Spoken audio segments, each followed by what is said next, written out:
Hey guys, welcome back to Geeks Football Nation. FC Barcelona versus Atletico Madrid. Recent कुछ weeks जो है वो FC Barcelona के fans के लिए काफी ज्यादा पॉजिटिव था, क्योंकि एफसी बार्सिलोना जो है वो एक बहुत ही पॉजिटिव इंटेंट के साथ अपने गेम्स को खेल रही है। जब से शावी हर्नांडेज ने अपना अनाउंस किया था, वो भी इस सीजन के एंड पे, तो उस समय के बाद से एफसी बार्सिलोना के काफी सारे प्लेयर्स जो है वो काफी ज्यादा अपनी इंटेंसिटी में चेंज लेके आए, अपने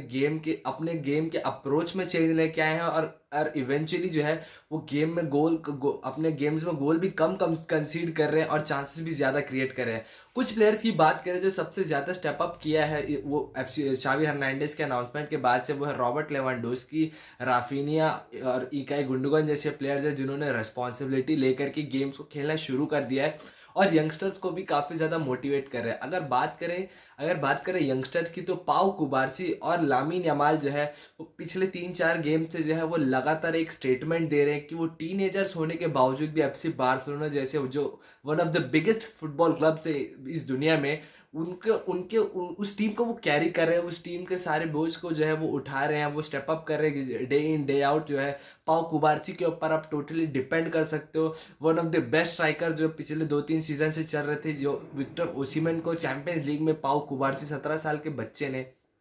विक्टर ओसिमेन को टोटली साइलेंट रखा। और जब जब भी अटैकिंग वाइज अगर लामिन यमाल पे डिपेंड होने की बात आती है, तो लामिन यमाल पक्का से डिलीवर कर रहा है एफसी बार्सिलोना के लिए। और ये जो दो प्लेयर्स हैं वो टीनेजर्स होने के बावजूद भी एफसी बार्सिलोना जैसी टीम के एक रेगुलर स्टार्टर बन चुके हैं, और या फिर कह सकते हैं कि वो इस टीम के की प्लेयर्स बन सकते हैं जो आने वाले समय में एफसी बार्सिलोना के लिए और भी ज्यादा इंपॉर्टेंट होने वाले हैं। बात करें अगर बार्सिलोना और एटलेटिको मैड्रिड की, तो बार्सिलोना और एटलेटिको मैड्रिड के फर्स्ट हाफ में देखा जाए तो शुरू के 20 से 25 मिनट तक एफसी बार्सिलोना नॉन एग्जिस्टिंग ही दिख रही थी, खासकर उनकी अटैक, क्योंकि पूरा जो गेम था वो मिडफील्ड के अंदर ही चल रहा था और एटलेटिको मैड्रिड के मिडफील्ड ने एफसी बार्सिलोना को उनके ही हाफ में सफोकेट कर दिया था और बार्सिलोना जो है वो अपने हाफ के बाहर निकल नहीं पा रही थी। एफसी बार्सिलोना के पास चांसेस क्रिएट करने के लिए भी कोई क्रिएटिविटी या टैक्टिक्स काम नहीं आ रहे थे। उनके पास अगर कोई ऑप्शन बचा था तो वो लॉन्ग बॉल्स ही डाले जाते कंसिस्टेंटली फर्मिन लोपेस को, या फिर यहाँ से राफिनिया को, या फिर आगे रॉबर्ट लेवांडोस्की को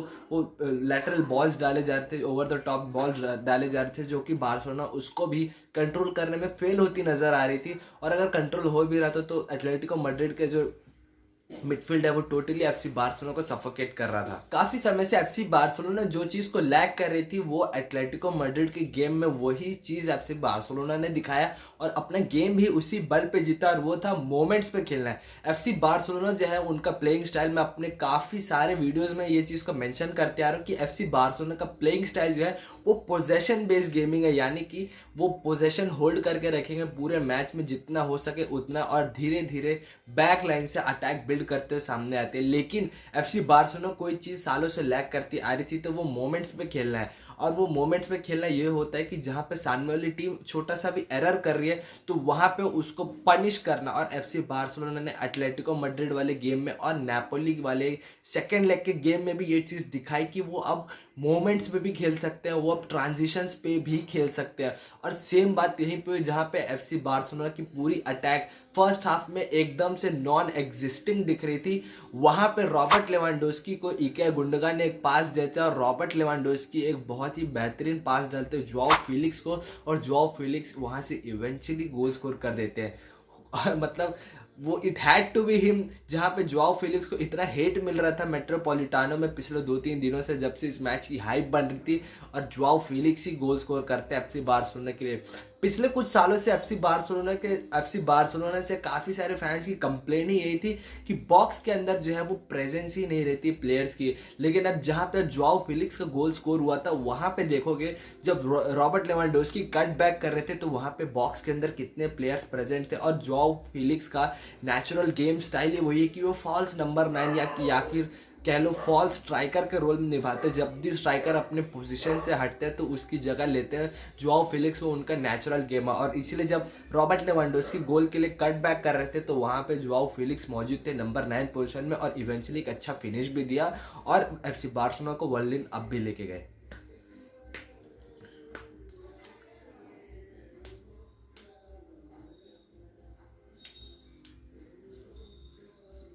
तो इन सारी चीज़ों के देखने के बाद में एफसी बार्सिलोना के ड्रेसिंग रूम और एफसी बार्सिलोना के बोर्ड मेंबर्स के अराउंड भी एक पॉजिटिविटी फैल चुकी है, क्योंकि एफसी बार्सिलोना जो है वो पिछले कुछ महीनों से